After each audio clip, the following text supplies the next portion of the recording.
Дорогі лучани, дорогі улюблені церкви нашого міста, доброго вечора усім. Вітаємо вас в приміщенні церкви Фіміам та дякуємо усім вам, що ви відгукнулися, пожертвували своїм часом та запланували цю важливу подію. Ми щиро раді бачити кожного присутнього на цьому місці. І я сподіваюся, що все те, що ви почуєте на цьому місці, воно не залишить вас байдужим і воно буде актуальне в вашому житті.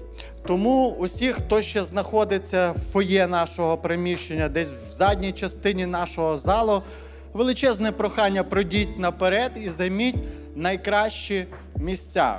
Ми вже розпочинаємо наш семінар. Але перед тим, як ми розпочнемо наш семінар, у мене є для вас історія, інтригуюча історія, яка вас зацікавить. Тому я очікую, що ви всі звернете на мене увагу. В понеділок я був в територіальному центрі комплектації та соціальної підтримки. Це наш Луцький міський ТЦК. Мені прийшла повістка по пошті, і я мав таку можливість спілкуватися з комісаром нашого військкомата. Мене попросили зайти в кабінет, і я зразу вам скажу, що мені було трошки лячно, але комісар почав мовою. Каже: я чув, мої підлеглі сказали про те, що ви священнослужитель. Я кажу: так, я священнослужитель. Розкажіть, будь ласка, що роблять євангельські церкви під час війни для нашого народу? І повірте мені, що в той момент ти згадуєш абсолютно все, що роблять церкви нашого міста під час війни для нашого народу. І я розповів, щиро розповів, що церкви нашого міста, вони активні, що ми приймаємо переселенцям, що ми їм допомагаємо адаптуватися, соціалізуватися, в різний спосіб допомагаємо переселенцям. Я також сказав про те, що ми турбуємося про нашу армію, про наше військо, і що в нас є волонтерські, капеланські поїздки на Схід, де ми підтримуємо наших воїнів. І в мене була можливість також згадати про те, що в цю середу в нас буде семінар з доктором Девісом, ветераном армії США, який приїде для того, щоб поспілкуватися з нашими церквами на важливу тему, як допомагати родинам загиблих героїв. І коли він це почув, я вірю, що його серце зм'якло, він просльозився, і знаєте, що він сказав? Подякуйте церквам міста за те, що вони цікавляться родинами загиблих героїв. Дякуємо вам. Тому я щиро сподіваюся, що сьогоднішній вечір він буде актуальним.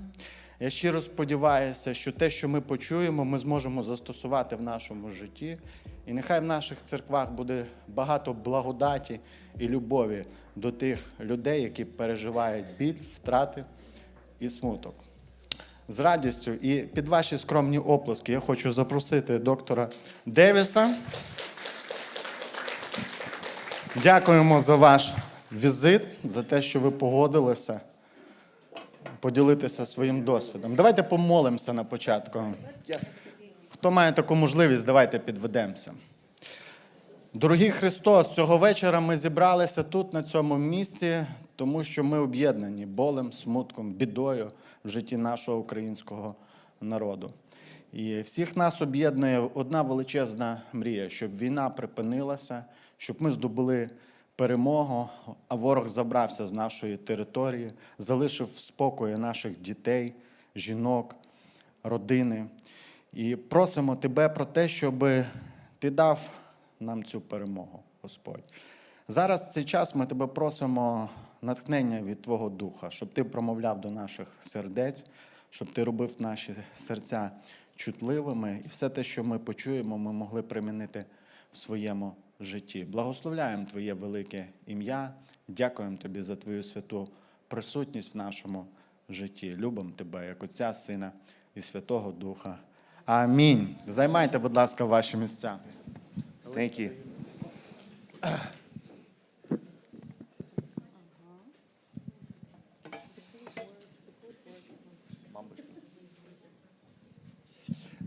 I want to thank you for allowing us to be here this evening and speaking before you all. Ви знаєте, хочу передусім подякувати вам за те, що ви дозволили мені бути тут з вами сьогодні в цей вечір і спілкуватися з вами. And being able to speak on topics that we are speaking in the United States. І я буду ділитися з вами тими речами, тією інформацією, якою я ділюся з людьми в Америці теж. And so there are some familiar faces that I see this evening. І є деякі обличчя, які знайомі, які я вже бачив сьогодні ввечері, це чудово. As we have served Ukrainian veterans earlier this year in Cherkasy. І я знаю цих людей, тому що ми разом з ними служили трошки раніше цього року, в червні, в ретриті для військових у Черкасах. And we are able to bring this information and being able to share it with others. І це чудово, що ми маємо можливість цією інформацією поділитися з іншими теж. And so I want to be able to honor your time this evening. І я хочу шанувати або поважати ваш час сьогодні ввечері. To make sure that we also have time for questions. І щоб ми могли мати певний час для запитань і відповідей. So before I begin with the first presentation on post-traumatic stress and moral injury. І перед тим, як ми розпочнемо з нашої з першої презентації про посттравматичний стрес і про моральну травму, I want to share a little bit about myself. Я хотів би поділитися трішки і розповісти вам про себе. And my beautiful bride of 35 years, Tina. І мою чудову дружину, з якою ми вже одружені 35 років, Тіна. But I have served in the United States Army for 20 years. Я служив в армії Сполучених Штатів Америки впродовж 20 років. I was in the American or United States Army Special Forces. Я був в силах спецпризначення, американських силах спецпризначення. And all of my combat experience comes from serving in Afghanistan and Iraq. І більшість мого такого досвіду безпосередніх бойових дій – це досвід воювання в Афганістані та Іраці. But what I like to be able to share is that I want you to know that the information I'm sharing is coming from an American context. Але хочу наголосити, що ту інформацію, якою я буду ділитися з вами, вона походить з американського контексту. The war that you are fighting is different from the wars that I fought. Війна, в якій ви боретеся, вона відрізняється від тих воєн, в яких мені довелося брати участь. You are fighting for your homeland, for your nation, for your culture and values. Ви воюєте, ви захищаєте вашу батьківщину, ваш дім, ваші цінності, вашу культуру. We would deploy and then come back home. Ми ж їхали виконувати завдання десь за океаном і потім поверталися додому. And we would bring the war home with us. Ми привозили війну з собою до наших домівок. But the principles that I'll be sharing with you this evening Але ті принципи, про які я буду говорити з вами цього вечора, is based on my education as a certified trauma professional. Вони базуються на тому навчанні, яке я отримав, і я є професійним спеціалістом з питань травми. That came about in my desire to seek more or to see more veterans experience church. І я отримав цю освіту, тому що я хотів, щоб більше військових вони мали можливість наблизитися або стати ближчими до церкви. I was serving in a local church as a military pastor. Я служив у помісній церкві як військовий пастор. And I kept having more spouses come and ask questions about post-traumatic stress. І я бачив, що дружини військових, вони приходили до нас в церкву, і вони починали задавати питання про посттравматичний стрес. Many of the churches that I would talk to and the pastors in our community Багато церков, з якими я спілкувався в нашій громаді, had no program to be able to receive veterans and spouses and talk about these в них things. не було жодної програми, яка би дозволяла працювати і приймати військових та їхніх дружин. And so that launched me into my doctoral studies. І це побудило мене просто розпочати писати або працювати над докторською дисертацією. And how to equip local churches to be able to address this ministry need. Як мати можливість спорядити церкви, місцеві церкви, щоб вони могли заповнити цю прогалину і попіклуватися про ці потреби. And so we have been speaking to other churches and other organizations. І ми неодноразово говоримо з різними організаціями, з різними церквами про це. Sharing this information. Ділячись або розповідаючи ділячись цією інформацією. We are speaking in different states in the United States. Ми також їздимо по різних штатах Америки, і ми розповідаємо про це там. Working with American soldiers and their spouses. Ми працюємо безпосередньо з американськими військовими та їхніми дружинами або чоловіками. And then we were invited to speak in Lviv at the seminary. І нас також запросили викладати у Львові в УБТС. But we are going to have a smaller, condensed version of what was presented in Lviv. Але, на жаль, ми можемо тільки таку дуже зменшену міні-версію того, що викладалося у Львові, презентувати сьогодні і завтра. There is a lot of information that's important for us in understanding our veteran community. І є багато речей, які нам потрібно розуміти, щоб працювати зі спільнотою ветеранів. As we desire to want to walk with them. В нашому бажанні йти ось цю боротьбу, ось цей шлях з ними. So tonight we'll talk about post-traumatic stress disorder. Сьогодні ми будемо говорити про посттравматичний стресовий розлад. We will talk about the complexities that are often found in combat with moral injuries. Ми будемо говорити про ті труднощі, які військові можуть переживати після бойового досвіду, коли в них з'являються моральні травми. And that will set us up for tomorrow when we talk about post-traumatic growth. І це закладе таке підґрунтя, щоб завтра ми могли говорити про посттравматичне зростання. Because what was very interesting is today, as I was speaking at the university. І знаєте, що було дуже цікавим навіть сьогодні, коли ми були в нашому національному університеті? She was a female soldier, right? Yes. Ми просто сьогодні спілкувалися зі студентами, з клінічними психологами в нас в університеті. She was held in captivity by the Russian military 1 year. More than that. Yeah, more than І that. була одна жінка, яка була в російському полоні. Після захоплення Маріуполя вона провела рік, навіть десь до 1,5 року. And as we finished the presentation on post-traumatic growth, І коли ми закінчили говорити, коли ми закінчили представляти тему посттравматичного зростання, I asked if she would share information based on anything I missed. і я попросив її, щоб вона просто поділилася такими думками, що, можливо, я щось упустив в своїй презентації. And she felt like I was telling her story. І вона сказала, що вона почувалася так, ніби я розповідав її історію. And so these principles that we're sharing with you, I pray that you can take this within your context. І ви знаєте, я просто молюся, щоб ті речі, якими я буду ділитися з вами, щоб ви могли їх, знаєте, взяти і використати, застосувати у вашому контексті. And to apply them here at this church. І також використати тут, у цій церкві. And other churches. І в інших церквах. Because we continue this type of ministry at our church. Тому що ми продовжуємо таке саме служіння у нашій церкві. Just to be able to say that we care and we want to walk with you. Просто для того, щоб показати військовим, що вони нам не байдужі, що ми піклуємося і ми хочемо проходити з ними цей шлях. But part of our walk is that my wife and I do this together.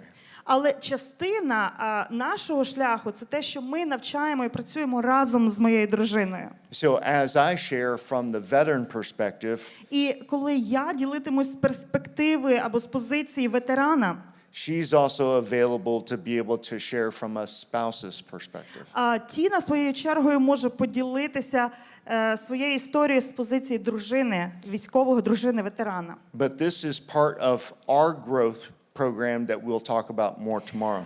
Але знаєте, те, що ми разом навчаємо і працюємо, це теж частина нашого шляху до посттравматичного зростання. So let us look at the next slide and what the agenda is we're going to be sharing tonight. І давайте подивимося на наступний слайд і порядок денний.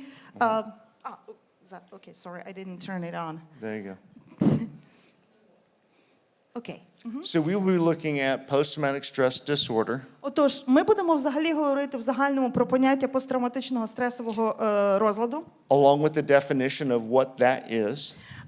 Разом із визначенням того, що ж це таке є. We will also be looking at what moral injury is Ми також поговоримо про те, що таке моральна травма. and understanding the challenges within the complexity of war.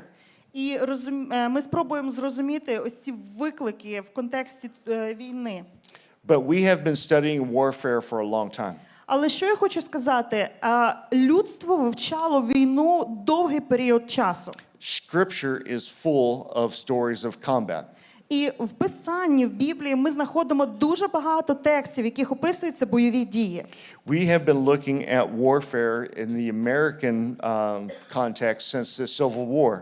І з моменту нашої громадянської війни ми вивчали ось це мистецтво ведення війни в нас в Америці. And we have individuals like Lieutenant Colonel retired Dave Grossman.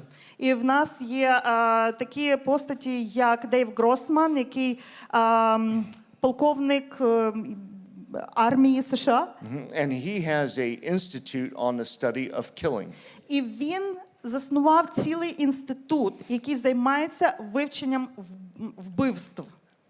My unit, before we deployed, we brought Dave Grossman to actually speak to us. І перед тим, як наш військовий підрозділ, він відправлявся на якесь бойове завдання, ми запрошували ось цього чоловіка, Дейва Гросмана, щоб він переїжджав до нас. And the potential impact that killing can have on the human soul. І він говорив з нами про вплив, який вбивство іншої людини може мати на нашу душу. So we can be aware of some of the problems that could exist after war. Щоб ми також розуміли проблеми, які можуть в нас виникати після того, коли ми повернемося. But we've been looking at warfare and studying how to make our military lethal. Але ми вивчали військову справу і те, як підвищити рівень летальності серед ворогів. So we want to be able to see how do we make people better performers in stressful conditions. Також ми хочемо розуміти і вивчати, як ми можемо змусити військових в таких критичних або стресових ситуаціях вбивати більше. We also want to study our munitions and how well that we can create such things to be able to kill the enemy. Ми вивчаємо наше озброєння, і яке з них ми можемо використовувати для того, щоб вбити якомога більше ворогів. But some things that we still lack understanding on is what is it doing to the human soul. Але вивчення, чого нам бракує, це вивчення того, який вплив має ось це все на нашу душу. So let's look at how we train soldiers. Отож, давайте подивимось на те, як ми тренуємо наших військових. When it comes to sport athletes today. І ми порівняємо це з атлетами або зі спортсменами.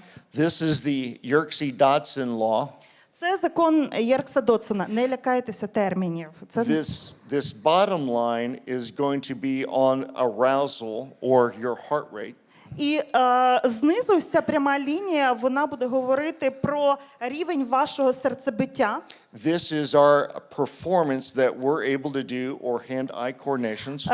Тобто це ось ця горизонтальна пряма, а вертикальна пряма – це наша здатність виконувати різні завдання. And so we would say life generally is in this level. І ось там, де перший цей такий зелений трикутничок, ось це на такому рівні ми зазвичай функціонуємо в нашому повсякденному житті. My arousal or my heart rate staying solid, staying average.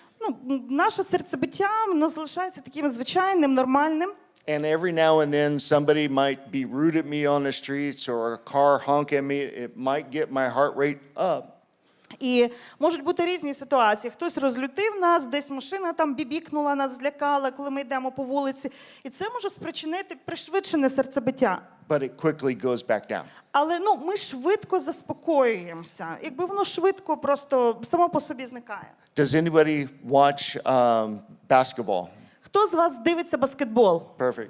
All right, so we got some people that watch Чудово. basketball. All right, there we go. We know basketball is a fast-paced sport. Ми знаємо, що баскетбол, це такий спорт, де велика швидкість, тобто спортсмени мають виконувати завдання на великій швидкості. And the athletes are working up in this area here. І спортсмени, вони, коли вони грають, то вони функціонують ось там зверху, ось цієї такої синенької кривої. Ось цей, бачите, трикутничок такий зверху. They are peak performing athletes. І на... Peak performance. They're at peak performance. І вони функціонують, вони виконують завдання на ось цьому, на ось цій вершині. They've been through the training, they've been through conditioning, they do a lot of drills. Вони багато тренуються, вони багато займаються. They know how to shoot the basketball from different spots on the court. Вони знають, як кидати м'яча з різних позицій на спортмайданчику. But like for the three-point play, it takes a lot of accuracy. Але для висококласної гри потрібна дуже велика точність. And we know that when our heart rate gets very high, І ми знаємо, що коли наше серцебиття, воно стає дуже-дуже високим, our hand-eye coordination decreases. координація рухів, тобто очі і руки, вона зменшується. We can also start to get tunnel vision. У нас може також з'являтися, знаєте, таке тунельний зір, тобто що ми тільки ось так прямо можемо бачити і не помічати нічого навколо. We're feeling like we're hyperventilating. Ми відчуваємо, що ми переповнені повітрям, But киснем. athletes are not. They have been conditioned to work that way. Але спортсмени так не працюють. Їх навчають, щоб вони могли грати от саме з таким високим рівнем серцебиття. That is combat. І це так само, як і при виконанні бойових завдань. It brings all the adrenaline. Це вивільняє весь адреналін.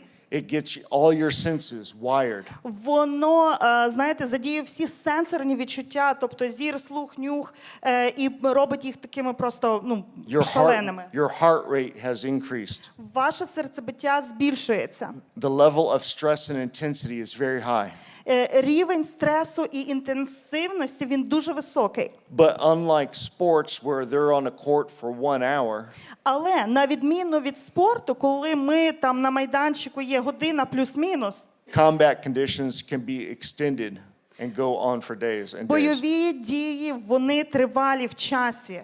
І вони тривають день за днем і за днем. These are the conditions that your warriors are fighting in today. І це ті умови, в яких ваші військові, вони воюють і борються зараз. In the United States, we want to train our military to be able to sustain that type of warfare. І ви знаєте, в Америці ми тренуємо наших військових, щоб вони могли утримувати ось цей високий рівень виконання бойових завдань. And so we call this area that I have a box, we call that a gray zone. І ви бачите, ось там, де стрілочка, друга зверху справа, це сіра зона. Це те, що ми називаємо сірою зоною. We will put them in the most stressful situations. Під час тренувань ми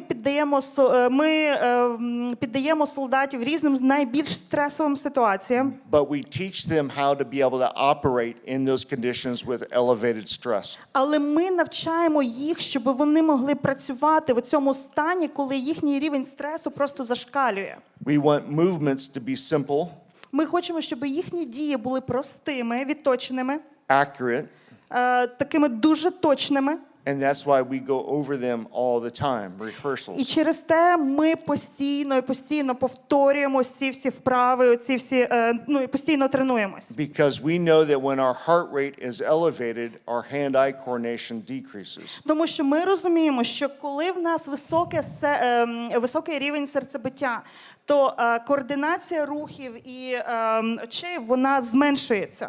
And so when we look at Acts chapter 23, І якщо ми подивимося на вихід Exodus, Acts in the New Testament. Коли ми подивимося на книгу Дії і 20-й розділ, you will see that there is a military maneuver occurring within that chapter. ви побачите, що ось там такий військовий маневр відбувається от в тій або описаний у тій главі. And I think of this whenever I read Acts 23. Але я думаю про ось цей закон Єрксодоцена, коли я читаю Дії 23 главу. We know the Apostle Paul had a threat upon his life. Ми знаємо, що була загроза для життя апостола Павла. And he went to the council and he requested or that there was a threat. І він звернувся до влади, і він повідомив, що є загроза для його життя. And they prepared over 400 soldiers to protect Paul and move him. І вони виділили 400 військових, які би могли захистити Павла. So these soldiers and horsemen prepared in the cover of darkness. І ці військові на конях, вони приготувалися і під покровом ночі. To escort Paul to Caesarea. Вони були готові супроводжувати Павла до Кесарії. The total journey would have been 70 miles. Загалом ця подорож займала приблизно 70 миль. But we know initially that these foot soldiers went the halfway, which was 35 miles. Але ми знаємо, що ось ці військові, вони пройшли лише 35 миль, половину шляху. When you're on a patrol and there is enemy around you, Коли ви на чергуванні і ворог є навколо вас, your heart rate is elevated. Рівень вашого серцебиття скаче вгору. Your senses are very aware around you what's happening. Ваші відчуття, вони насторожі того, що відбувається навколо вас. You're looking, you're listening. Ви спостерігаєте, дивитеся, ви прислухаєтесь. This is what the Roman soldiers were doing as they were walking on a patrol to guard the Apostle І Paul. те саме робили ось ці римські військові, які супроводжували апостола Павла. And so we can see that these principles, even back then, are being applied today. І ми можемо зрозуміти, що на ось ці принципи, про які ми говоримо сьогодні, їх використовували тоді, 2000 років тому. But we also know that a lot of people have problems when it comes up to the term with post-traumatic stress disorder. Але ми також знаємо, що коли ми говоримо про сам термін посттравматичний стресовий розлад, то це викликає багато питань. But just like our study of warfare over time, Але так само, як наше вивчення військової справи з часом змінювалося. we have also been studying what it's been doing to the person itself. Ми також вивчали, який вплив має війна на саму людину. Melancholy comes from a Greek word that means black bile. Like black throw up, black bile. І меланхолія – це слово, яке використовувалося дуже-дуже давно. І з грецької мови воно означає чорне... Bile, like Like vomit? yeah, Ні, Black. це навіть не жовч, а те, що ми... Блювота, дякую. Yeah. Блювота, Thank дякую. you. That's right. So we have seen that over time the words have changed, the definition has changed. І ми бачимо, що часом визначення змінювалося. Because we're still trying to understand what it is that our soldiers are facing when they come home. І тому що люди намагалися зрозуміти, що ж змінюється, що відбувається з військовими, коли вони повертаються назад додому. So since 1980, the term has been post-traumatic stress disorder. І з 1980 року використовується термін посттравматичний стресовий розлад. It's not a favorite word amongst our American combat veterans. Але хочу вам сказати, що серед американських ветеранів це не є улюблене слово. Because we don't feel that we're disordered in life. Тому що ми не відчуваємо, що в нас є розлад якийсь у нашому житті. We felt that we have fought the wars honorably. Ми вважаємо, що ми почесно воювали наші війни.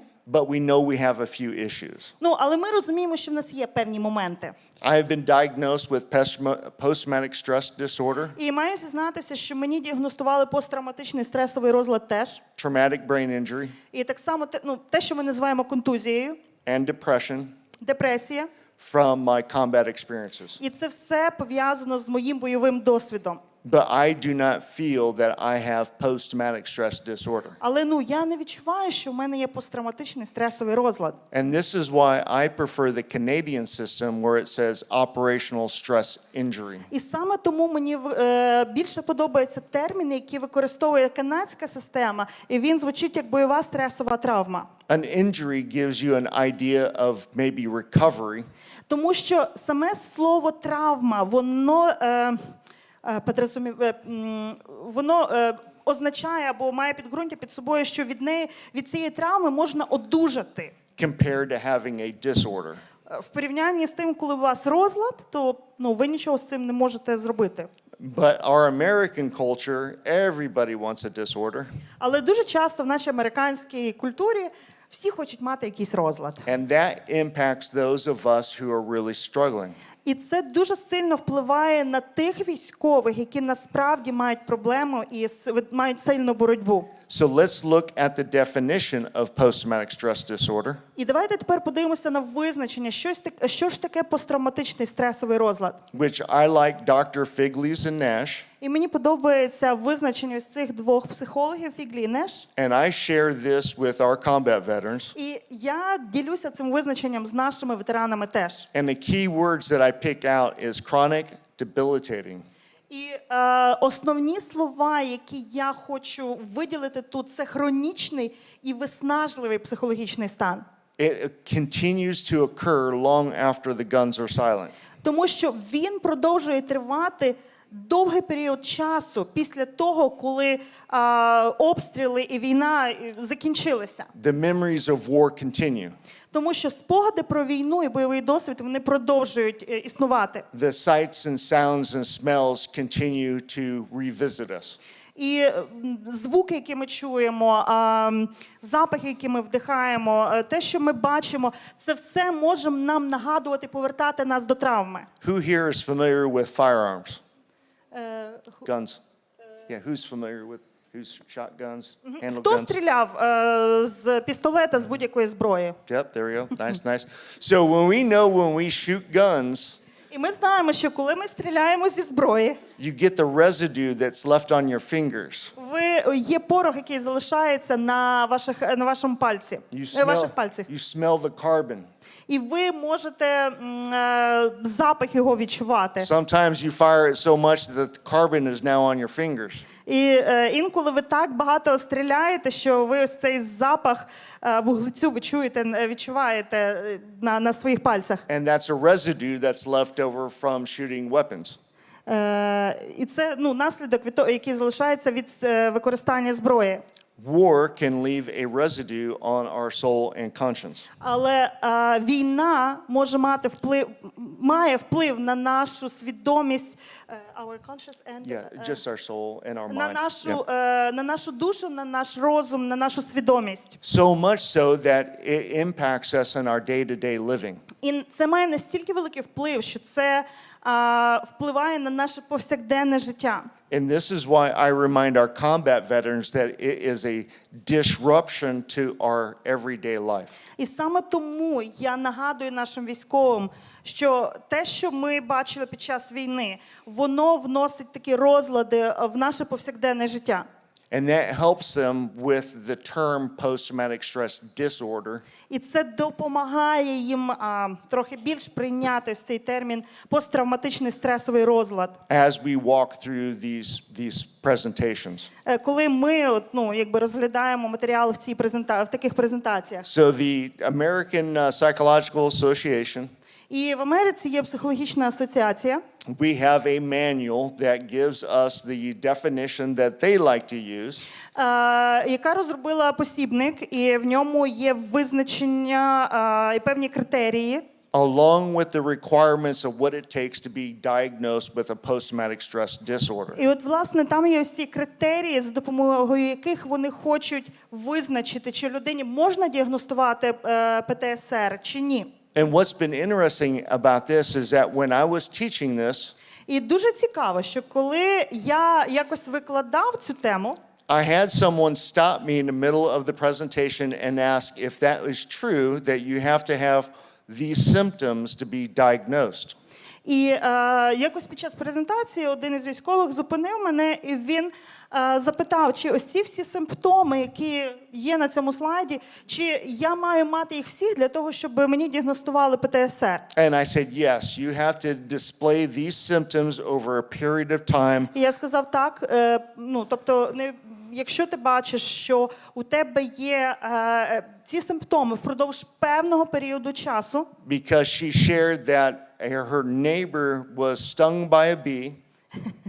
того що, і чому було запитання про ось ці всі симптоми? Тому що виявилося, що сусідка цієї людини її якось вжалила бджола. And now the neighbor has post-traumatic stress disorder caused by a bee. І ця сусідка сказала, що в неї посттравматичний стресовий розлад, який спричинив укус бджоли. And that's absolutely false. А це абсолютно просто нісенітниця. And so this, again, takes away, it minimizes those who are truly struggling. І знову ж таки, коли люди починають зловживати ось таким використанням терміну, то військові не хочуть, це відштовхує військових, вони не хочуть мати нічого спільного з цим. So we will see these being played out as we continue.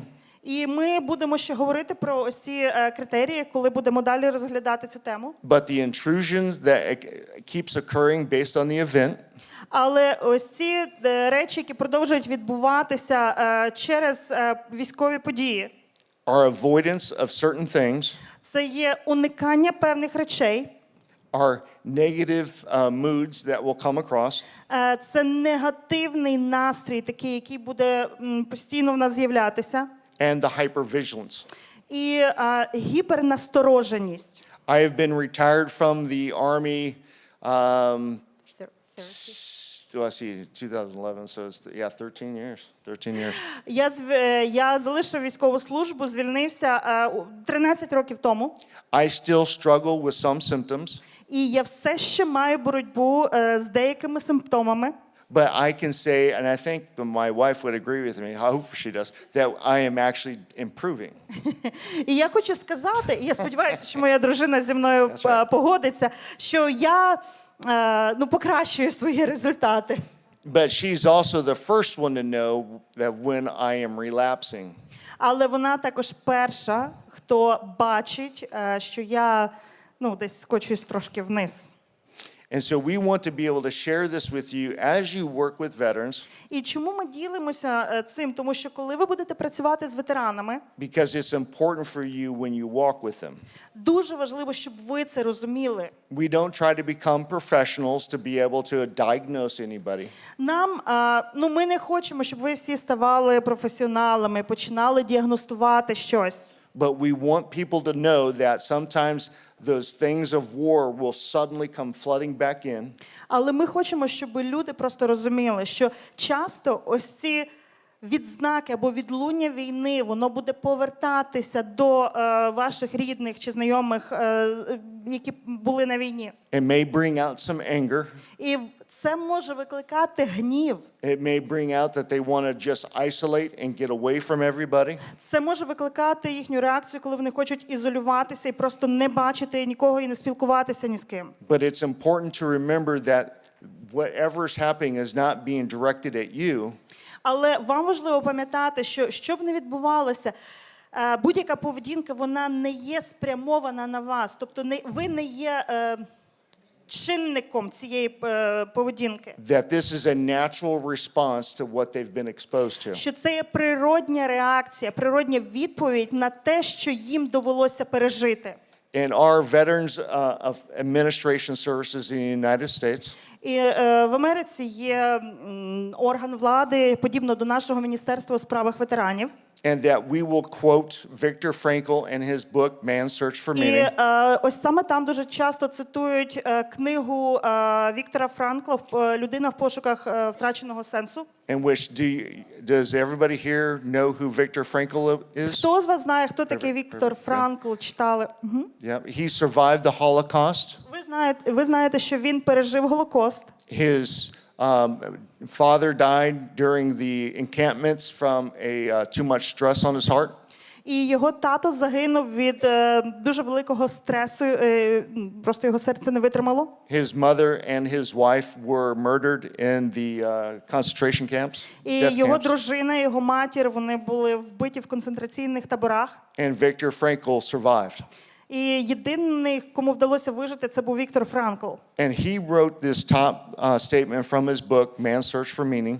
І він написав ось це визначення в своїй книзі «Людина в пошуках втраченого сенсу». And this is important that we share with our American veterans. І це важливо, щоб ми цим могли ділитися з нашими ветеранами. That an abnormal reaction to an abnormal situation Що ненормальна реакція на ненормальну ситуацію is normal behavior. це є нормальна поведінка. And this is comforting for us to know that we're okay. І ви знаєте, для нас, як для військових, важливо розуміти, що з нами все нормально. We're not disordered. Що ми не маємо якихось розладів. We're not crazy. Ми не є божевільними. We have experienced the horrors of war. Але ми пережили жахіття війни. And our reactions are normal. І наші реакції, вони нормальні на те все, що ми побачили. But now we want to help our veterans go forward. Але ми хочемо допомагати нашим ветеранам, щоб вони рухалися далі. When they return from war. Коли вони повернуться після війни додому. But that's tomorrow. Але це завтра. That's right. But you can see that from our report in 2001. Але також ви можете бачити ось тут трохи статистики зі звіту, який вони підготували в 2021 році. Not all combat veterans struggle with post-traumatic stress disorder. Не всі військові, які мають досвід безпосередніх бойових дій, будуть мати ПТСР. Some will have just display symptoms. Деякі можуть впродовж певного часу мати певні симптоми. But remember, whoops. Yes. There you go. Back. No, they're not hitting all of the areas for the. I know. Just follow me. They're not hitting all the symptoms. Але вони просто не, коли в них немає ПТСР, це означає, що вони не мають усі з цих критеріїв, симптомів. That is why we can see the symptoms that people are having. І через те, коли ми дивимося на симптоми, які є в людей, that it can look like post-traumatic stress це може disorder. виглядати як ПТСР. But again, we don't diagnose anybody. Але знову ж таки, ми нікого не діагностуємо, ми не ставимо діагнозів. We want to be aware of these things so we can walk with our veterans. Ми маємо просто розуміти, знати ці речі для того, щоб мати можливість працювати з нашими ветеранами. And the many times that we have been to retreats in the United States. І дуже часто, коли ми їдемо в такі військові в ретрити або табори для наших військових в Америці, And working with combat veterans. І працюємо з ветеранами, які мають безпосередній бойовий досвід. They have really been experiencing moral injuries. Ми також бачимо, що вони часто переживають моральну травму. More than a fear-based events. Okay, you have to explain about fear-based events. Більше, ніж якісь події, які підґрунтям яких є страх. So we have seen in the United States. І знову ж таки, що ми бачимо зараз в США? There is an overuse of the term post-traumatic stress disorder. Що ось цим терміном ПТСР починають зловживати. But we unfortunately have a culture that everybody wants to have a disorder. І як я вже казав, в нас є в нашій культурі просто кожен хоче мати якийсь там собі розлад. So I pray that you don't become more like the American culture. І я молюся про те, щоб ви не ставали, не уподібнювали, щоб ваша культура не уподібнювалася американській культурі. But stay strong as the Ukrainian people are. Але залишалися сильними, стійкими, такими, якими і є українці. I carry back many stories after meeting with the Ukrainian warriors. Ви знаєте, коли я повертаюся додому, я з собою везу дуже багато історій, які я почув від українських ветеранів. And when I meet with the American veterans, І коли я зустрічаюся з американськими ветеранами, I will share your strength with them.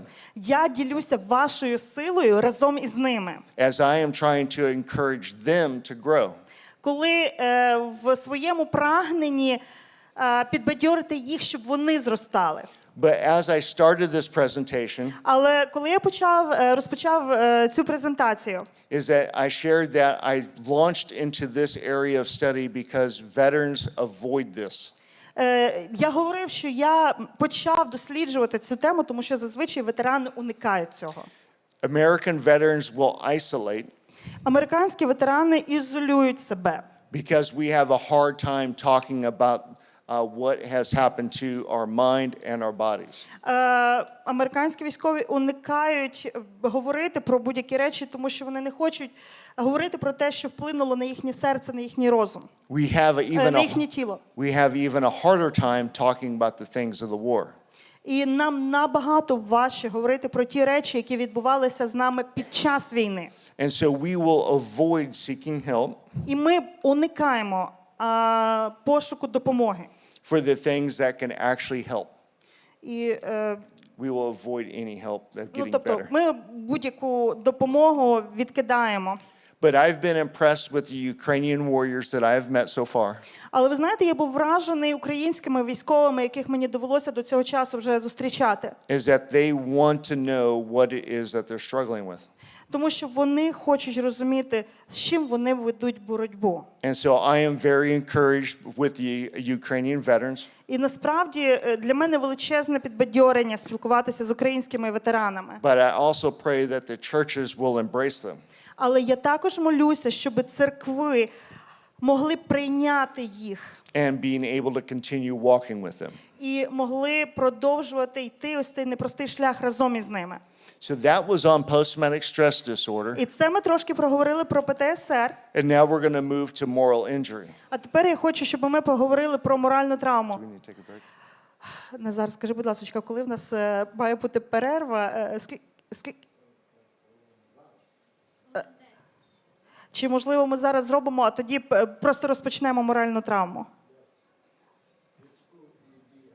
Good idea. So let's take a 5-minute, 15-minute break.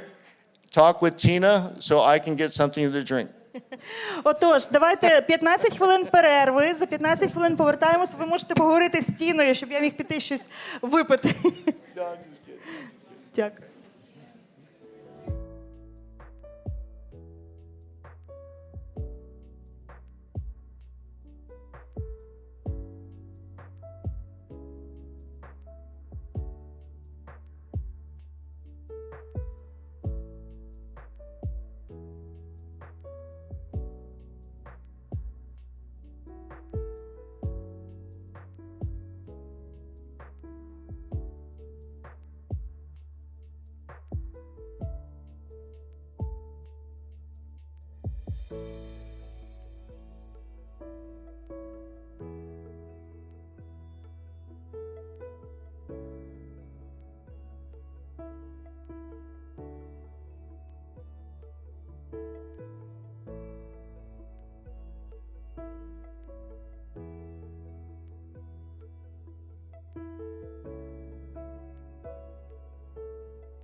Perfect. If we can get everybody to sit back down, we will continue and our discussion on moral injury.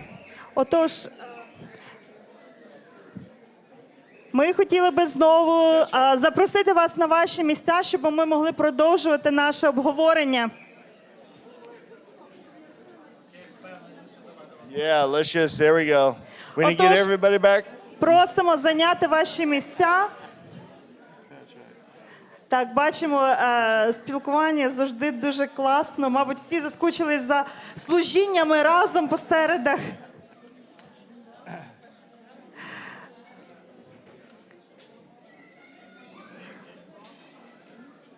Дякуємо дуже за тим усім, хто вже зайняв свої місця і готовий слухати нас далі. Perfect. So let's continue as you're falling back up. But I like to include the definition of moral injury in these discussions. Отож, поки ще дехто підходить, ми розпочнемо, і я хотів би насамперед зосередитись на визначенні, що ж таке моральна травма. Because what we experience in combat conditions Тому що те, що ми переживаємо під час бойового досвіду, is that it is very complex with the shelling, with the shooting. Воно є дуже таким непростим процесом, тому що є обстріли. But we have to make decisions very, very quickly in combat. І нам потрібно дуже швидко приймати рішення під час бойових дій. Sometimes those decisions come back to us and we relive those decisions. Інколи ось ці рішення, які були прийняті нами, вони повертаються до нас, і ми ніби переживаємо їх знову. Were we right? Were we wrong? Should we have done something differently? Чи вчинили ми правильно, чи вчинили ми неправильно? Можливо, щось треба було зробити по-іншому. What if I did this? What if I did that? А якби я зробив це, або якби я зробив щось інше? We're always questioning and reliving what we've done. Ми завжди сумніваємося і по-новому переживаємо те, що ми зробили. And sometimes it's easier just to stay in combat. І інколи для нас просто легше залишатися на полі бою. Because it's when we come home and when you have time to think that you start thinking about these things. Тому що тільки коли ми повертаємося додому і в нас з'являється час, ми починаємо аналізувати і думати про всі події. So in my military career, that when 9/11 happened, І в моїй військовій кар'єрі, коли відбулося падіння веж-близнюків 11 вересня. and we started deploying to Afghanistan and Iraq. After that, or Yep, Afghanistan and І після того, коли ми почали ротації такі мати в Афганістан та Ірак. After so many deployments, it became easier just to stay gone. Після ось цих усіх ротацій нам було набагато легше просто виконувати бойові завдання ось там, десь за океаном. Because there's an adrenaline that occurs within the combat conditions. Тому що коли ви виконуєте бойові завдання, у вас величезний рівень адреналіну викидається. But you also feel that you lose a little piece of your humanity. Але також ви відчуваєте, що ви втрачаєте по шматках оцю людяність, яка у вас є. Staying gone and staying deployed with those that you're fighting with. І вам набагато легше залишатися ось там на ротації під час виконання завдань з іншими побратимами. You don't have to think about the past. І ви тоді не думаєте про минуле. You're always thinking about the present or the next operation. Ви завжди думаєте про те, що є зараз, про теперішнє або про наступну операцію. It's not that I didn't love my wife and my children. І мова не йде про те, що я не люблю свою дружину чи своїх дітей. But it was easier to stay deployed as a soldier. Але було набагато легше виконувати бойові завдання як солдат, як військовий. And doing my job in combat conditions. І виконувати свою роботу в бойових ситуаціях. Than it was to be a dad and to be a husband. Ніж бути татом і бути чоловіком. And that's why we use terms like delayed onset. І саме тому ми інколи використовуємо термін відтермінована ситуація. Окей, delayed late onset. So that after they have returned, they start experiencing more symptoms. Тому що тільки коли ми повертаємося з бойових завдань, тільки тоді ми починаємо по-новому переживати всі ці події. But moral injury is not something that happens from external from them. Але ви знаєте, моральна травма не пов'язана з якимись зовнішніми чинниками, які трапляються. It may be included in that. Ну, зовнішні чинники можуть бути задіяними. But a moral injury is a serious transgression against your values.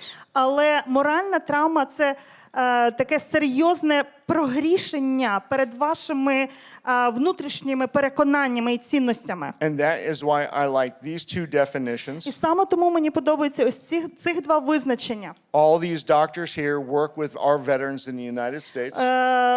Всі спеціалісти, доктори, вони працюють з нашими ветеранами. And while we do not diagnose anybody with moral injuries, І хоча, попри те, що ми не діагностуємо нікому моральної травми, we have a growing body of research that is trying to understand this.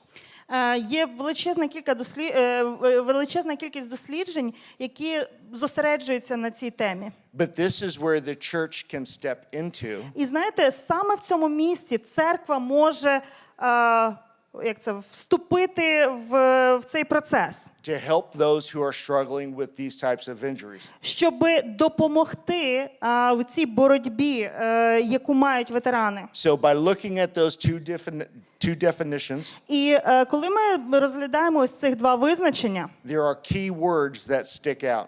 є такі ключові слова, які відразу нам кидаються в очі. It's an inner conflict. Це внутрішній конфлікт. Sometimes we witness something that was bad. Інколи ми стаємо очевидцями чогось, що було насправді поганим. Sometimes it's failing to prevent something. Інколи це коли нам не вдалося перешкодити чомусь поганому, щоб воно трапилось. When we know that we should have stopped it. Коли ми знаємо, що нам потрібно було припинити це зло. One example from an American veteran that shared with me. І один із прикладів від американського солдата, який поділився цим досвідом, цією історією зі мною. I think we have all adults up here in the room, right? Мені здається, в нас всі тут є дорослі, тобто немає дітей. Oh, no, there's some children. Okay, so we have examples that we need to be able to share, but we will work on those a little bit later. І є кілька прикладів, але ми трошки пізніше про них поговоримо. But let's just say that the soldier witnessed a sexual assault upon another person. Але давайте так теоретично уявимо, що військовий побачив сексуальну наругу над іншою людиною. And they failed to stop it. І їм не вдалося перешкодити тому, щоб вона відбулася. And that haunted them after the war.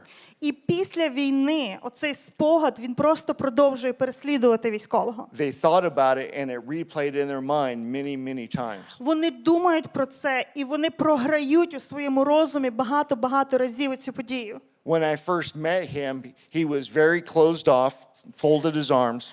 Ви знаєте, коли я вперше зустрівся з цим військовим, він був дуже закритим, руки ось так складені. His face was as hard as the walls. Його обличчя було як стіна, таке незворушне, тверде. But as we were able to spend more time with him and talk and share, але коли ми мали можливість провести більше часу з ним і поговорити, і він мав можливість поділитися, he was able to open up and share with us for the very first time. Він мав можливість відкритися вперше. And he wept and he cried. І він просто ридав, він плакав, він ридав. And we were able to share with him the peace that comes from Christ. І ми могли поділитися з ним ось тим миром, який дає тільки Ісус Христос. Even with him failing to prevent something so horrific. Навіть незважаючи на те, що йому не вдалося запобігти жахливі речі. The guilt that he felt. Та провина, яку він відчував. We were able to share with him the forgiveness that's found in Christ. Ми могли поділитися з ним, що він може знайти прощення саме в Ісусі Христі. So when we talk about moral injuries, Отож, коли ми говоримо про моральні травми, the church is well equipped to be able to handle these discussions. церква дуже гарно може спілкуватися з людьми саме на ці теми. So what causes moral injuries? Отож, що спричиняє моральні травми? We can see direct and indirect. Ми можемо бачити прямі і непрямі чинники. Choosing not to help someone. Перше, це коли ми вибрали не допомогти комусь. Freezing or running in combat. Коли у нас була реакція завмирання під час бою, або freezing or, Running away. або коли ми втекли. Anger at God.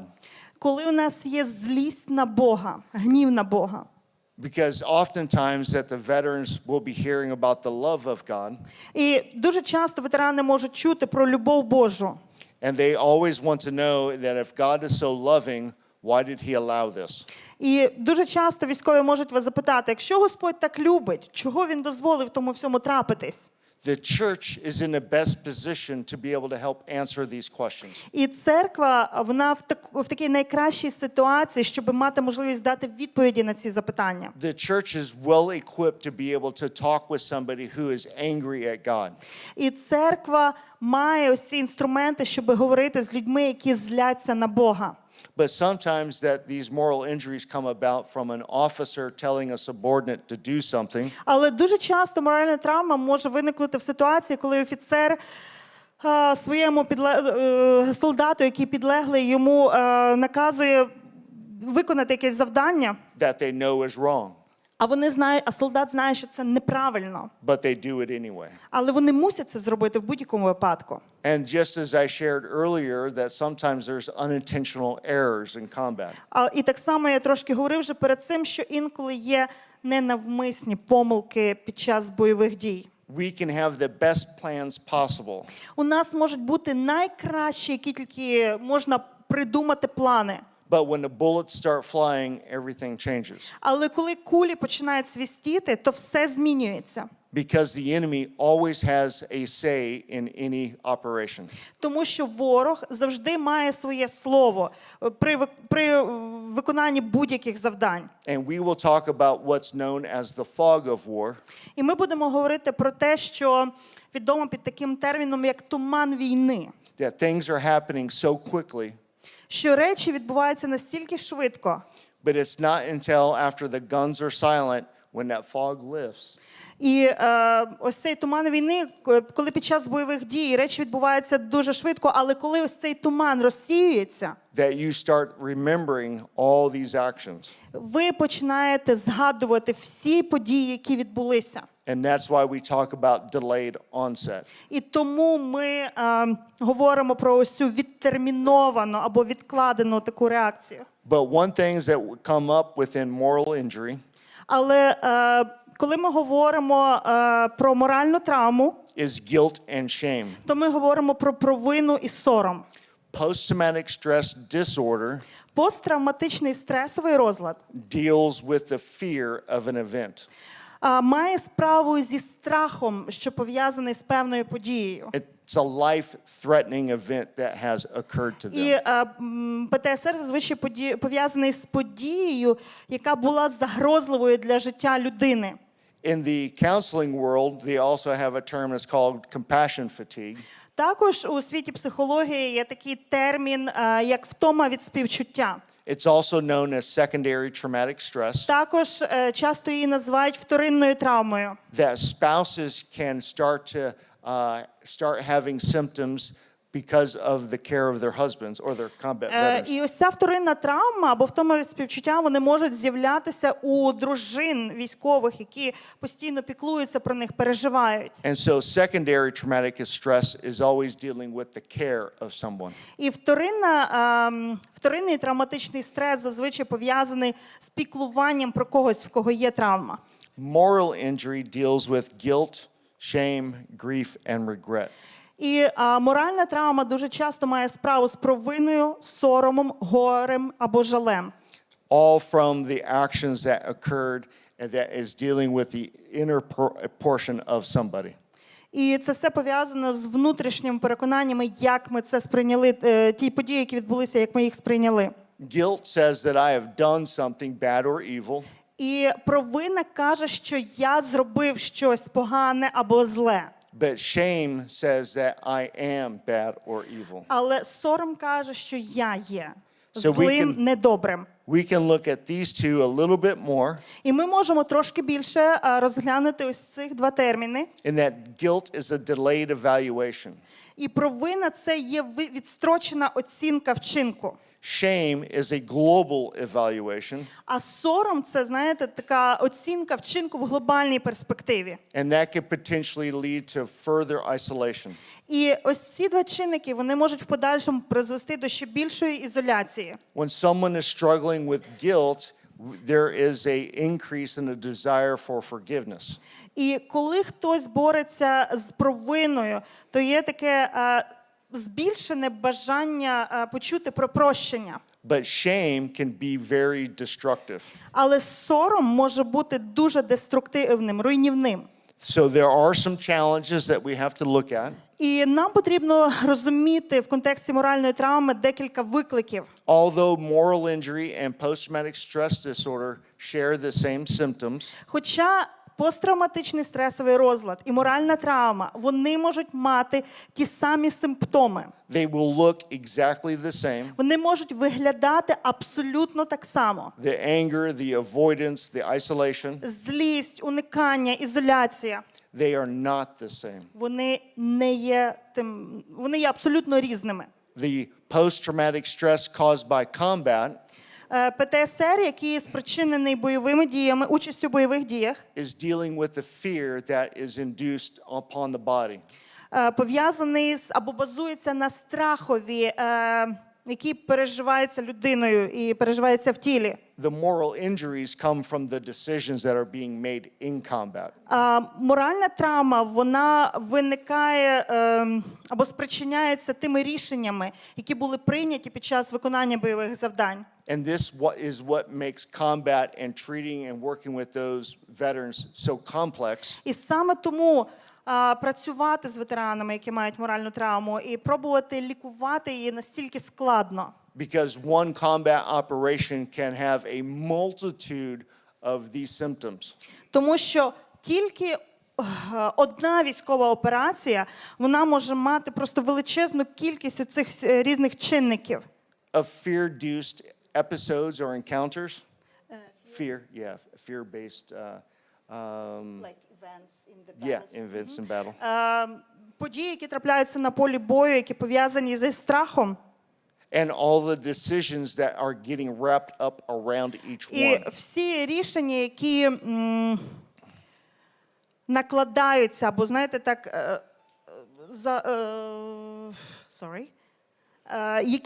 в які оці події, вони, знаєте, як обгортаються.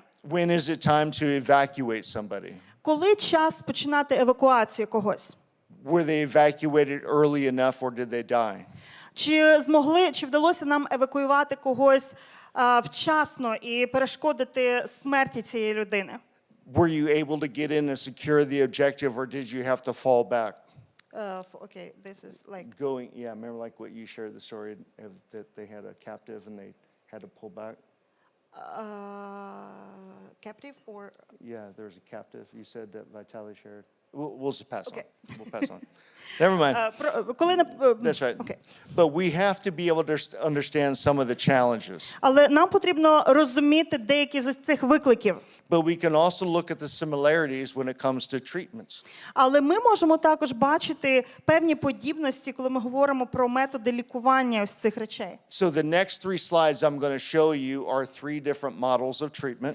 І на наступних 3 слайдах я вам хочу показати різні методи, за допомогою які використовують психологи, працюючи з ветеранами, з цими травмами. But notice the similarities. Але от подивіться на подібності між And ними. there's one area that in the secular model that you're looking at now. І ось це на слайді ви бачите світську модель з 9 кроків. І є одна деталь тут, або один з кроків, Where counselors struggle in being able to help those with moral injuries. Яка є дуже складною для світських психологів, коли вони працюють з ветеранами з моральною травмою. Because they have to understand the values of the person that they're speaking to. Тому що психологам зазвичай потрібно зрозуміти цінності, які людина має. As Christians, we know where our values and ethics originate from. Як християни, ми розуміємо, де закладені наші цінності, наші принципи. We can turn to the Word of God and being able to walk through values and ethics.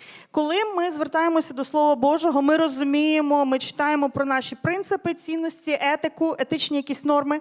Rather than trying to determine what that person believes. І набагато важче визначити, в що вірить інша людина. And so we will see an advantage that the church has in this area. І також ми можемо побачити певні переваги, які має церква от в цьому плані. But I am an advocate for local counselors and mental health care workers.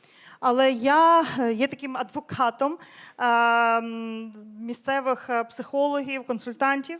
Because I know that they are desiring the best of those that they're working with. Тому що я розумію, що вони прагнуть досягнути найкращих результатів з тими ветеранами, з якими вони працюють. So now if we look at the biblical model. Тепер давайте подивимося на біблійну модель. This is secular, this is pastor. No, that's a pastoral narrative disclosure. І це пасторська стратегія душеопіки. Look how similar that it is to what our counselors use. Подивіться, наскільки деякі пункти вони перегукуються з пунктами світської моделі. But also look at the advantages that a pastor or a chaplain has in working with those with moral injuries. Але давайте також подивимося, які переваги може мати пастор або капелан, коли працює з військовими, в яких є моральна травма. While they are looking at reviewing what was the incident and reviewing what was happening on there and reflecting on the event. Коли ми дивимося на те, що відбувалося, як відбувалася сама подія, We want to move them towards restoration. ми хочемо направити їх в напрямку відновлення. And we have so much to be able to use when it comes to Scripture. І ми хочемо мати можливість використати багато речей з Писання. And there's nothing more powerful than rituals. І хочу сказати, що немає нічого більш сильного, ніж певні ритуали або певна ритуальність. Even in the Old Testament, when God gave Israel the law on how to fight warfare, Навіть в Старому Заповіті, коли ми читаємо про те, як Господь дав певні правила ведення бойових дій, He also gave them instructions that they needed to stay outside of the camp for 7 days until they were become clean. І Господь також сказав, що після ось цих бойових дій людина має 7 днів залишатися поза табором, поки не очиститься. So we can incorporate rituals within helping our veterans. І ми можемо інші ритуали, але також застосовувати в допомозі нашим ветеранам. While we know it's truly Christ that's doing this, І ми також визнаємо, що насправді Христос допомагає. the ritual helps them see and process. Просто ось ці ритуали, вони допомагають їм побачити багато речей і пропрацювати їх. And that becomes important when we start talking about post-traumatic growth tomorrow. І це є важливим, особливо буде важливим, коли ми будемо завтра говорити про посттравматичне зростання. Yes, I will. I'm going to explain one of them. One of the rituals that we do at a retreat in the United States with veterans. І що мається на увазі, коли я говорю про ритуали? Наприклад, коли ми робимо ретрити для ветеранів в США, We talk about a cleansing. ми говоримо про таке собі очищення. We will have a basin of water. Bowl of water. У нас буде така миска велика води. Yeah, and we can pour a little water over their hands. І ми можемо брати такий глечик і зливати трошки води на руки військових. We would lay a cloth over their hands as we're praying for them. І ми кладемо рушник або мотуємо рушником їхні руки і молимося за них. And using the towel to dry. І ми потім використовуємо ось цей рушничок, щоб витерти їхні руки. But that's a very powerful image.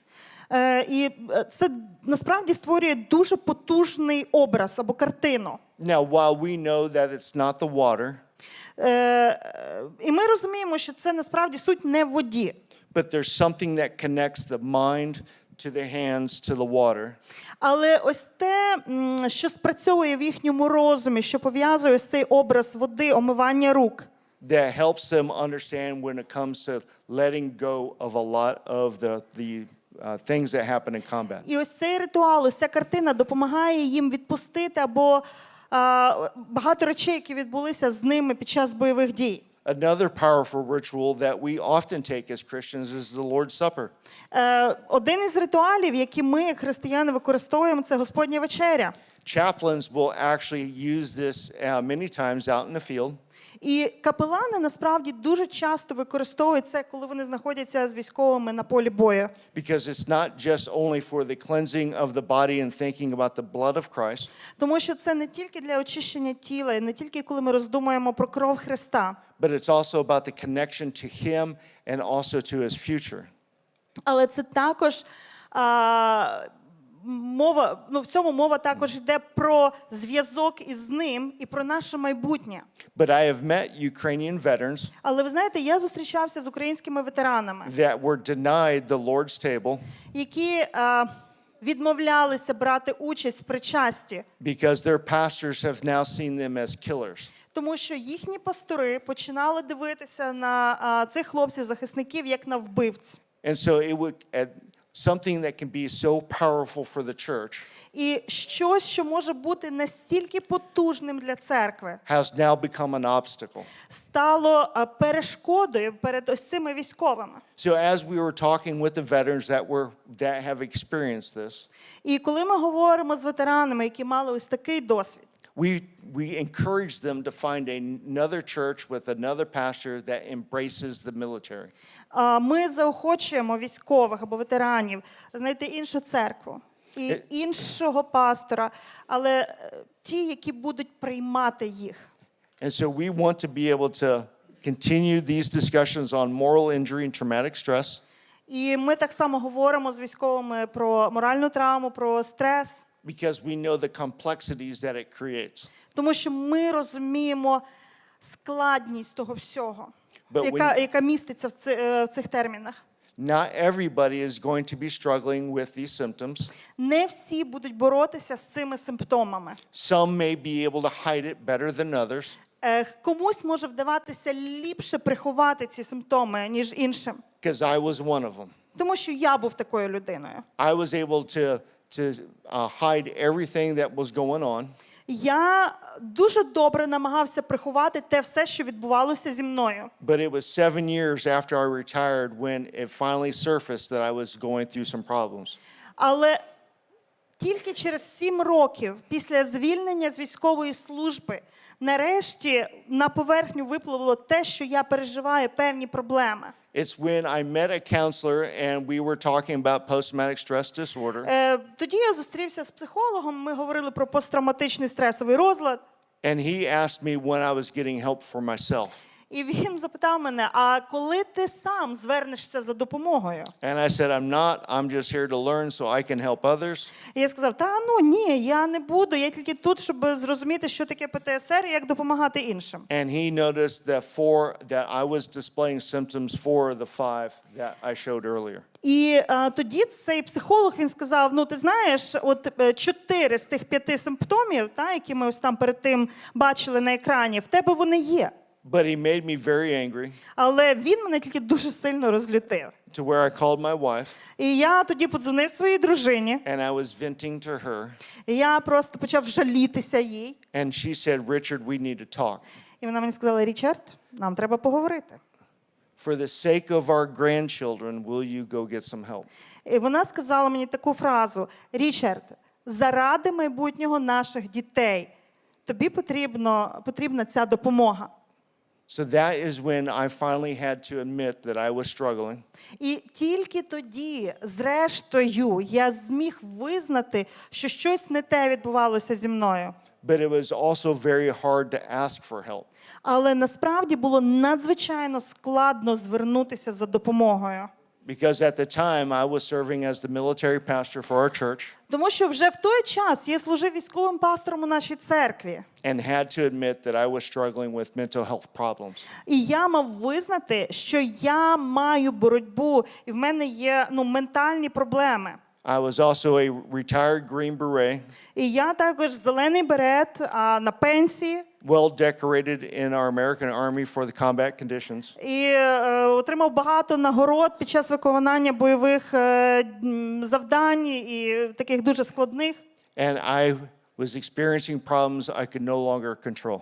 І я просто почав переживати ті речі, ті проблеми, які я більше не міг контролювати. So in addition to just learning about these things, І на додаток до того, що я вивчав або дізнавався більше про ПТСР і моральну травму, I took the first step in actually trying to and getting help.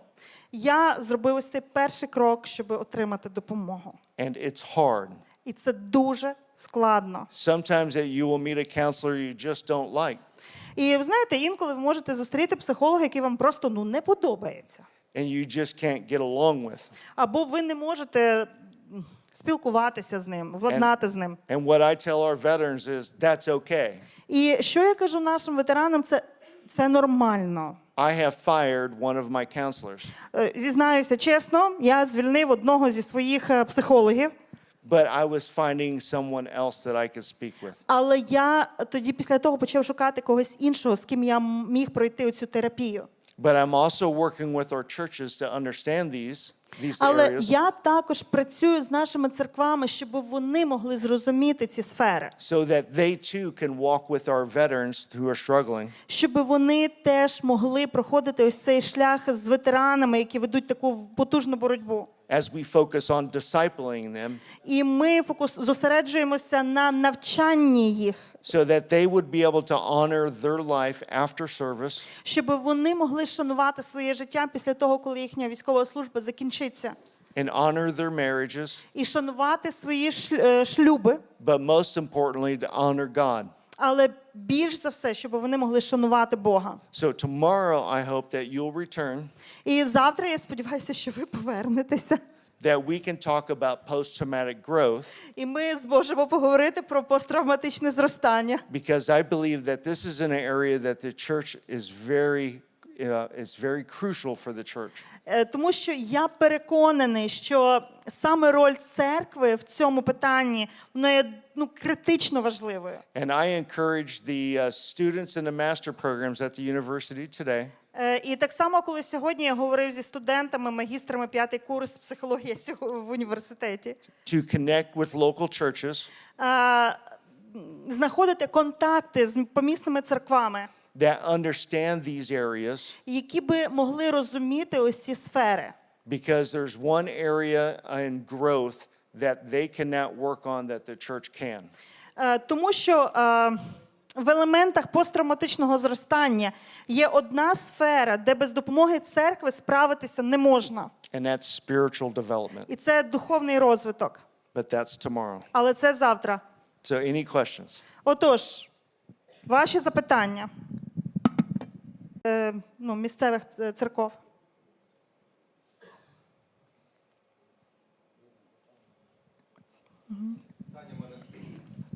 Як ви рекомендуєте знімати наслідки вторинної травматизації? Коли працюєш? Yes. Great question. Теж чудове запитання. My dissertation focused on the spouses. Моя дисертація докторська, яку я писав, вона зосереджена саме на темі праці з дружинами And so військових. there will be differences І будуть певні відмінності. because you're focusing on the regrets and the grief and the loss of dreams. Тому що ви будете зіштовхуватися з жалем, втратою мрій, regret, loss of dreams, Yeah, loss of dreams and grief. і горюванням. And so we can walk with them with some different applications or principles. І ми також маємо проходити цей шлях з дружинами, але застосовуючи ті самі принципи трохи по-іншому. But I can share that with you. Але я можу поділитися цим з вами. As I focused on a 10-week program to be able to help churches understand that, Like you teach how to work with the spouses. І він розробив програму, яка триває 10 тижнів, і впродовж 10 тижнів церкви дізнаються про те, як краще працювати з дружинами. but what I am very encouraged to hear right now, what is occurring in Ukraine right now, Але те, що мені дуже подобається, коли я чую про те, що відбувається в Україні, is that there are groups already started and working with spouses of active duty soldiers. І мене дуже тішить, коли я чую про те, що праця з дружинами військових, які зараз виконують бойові завдання там на нулі, що вона вже розпочалася і триває. So they're not only encouraging the spouses of the soldiers that are fighting the front lines, Тому що ці люди, вони не тільки підбадьорюють дружин військових, but they're also sharing this information to prepare their spouses але вони також можуть ділитися ось такою інформацією для того, щоб підготувати дружин. Мається на увазі, що чекає їх після того, коли чоловіки повернуться. for when they come home. Коли чоловіки повернуться додому. Because one thing we know about war, Тому що одна річ, яку ми знаємо про війну, war changes everybody. війна змінює всіх. You more than anybody knows that war changes you. Ви більш за всіх інших знаєте, що війна змінює всіх. We would deploy to a foreign country and fight our wars. Ми зазвичай їхали в іншу країну, і там ми вели бойові дії. But it changed my spouse even though I was overseas. І попри те, що я був десь там за океаном, виконував завдання, ця війна мала вплив на мою дружину теж. It changed my children. І це змінило моїх дітей. And when I would come home, I would bring the war back with me. І коли я повертався додому,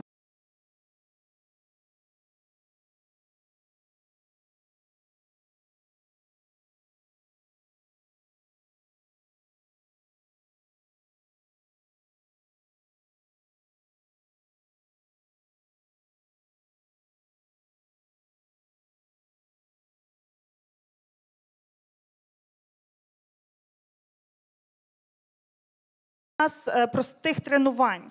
He was the commander and he was responsible for their welfare. Він був командиром, і він відповідав за їхнє благополуччя, за їхній добробут, щоб з ними нічого не трапилось. He questioned himself if he did everything possible to make the training safe.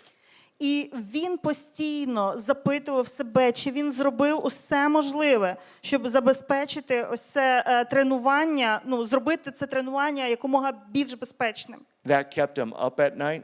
І це не давало йому спати вночі. Many people in the community hated him for that. Багато людей у його спільноті, вони просто ненавиділи його за це. And за цей as I вчинок. was describing the differences between moral injury and post-traumatic stress, І коли я йому пояснював ось цю різницю між моральною травмою і ПТСР, he realized what he was really struggling with. тоді лише він зрозумів, з чим він насправді боровся, що це не стільки був ПТСР, скільки ось цей внутрішній конфлікт. He was able to find strength and peace through Christ. І він міг віднайти силу і мир в Христі. His family is stronger today. І його сім'я є набагато сильнішою зараз. And today he's now teaching other veterans І зараз він навчає інших ветеранів on the importance of getting help. про важливість того, щоб звернутися за допомогою. So I hope that helps illustrate the difference between post-traumatic stress. Я сподіваюся, що це хоча б трошки допомогло вималювати таку різницю між ПТСР і моральною травмою. Kinda, sorta. Щось типу того.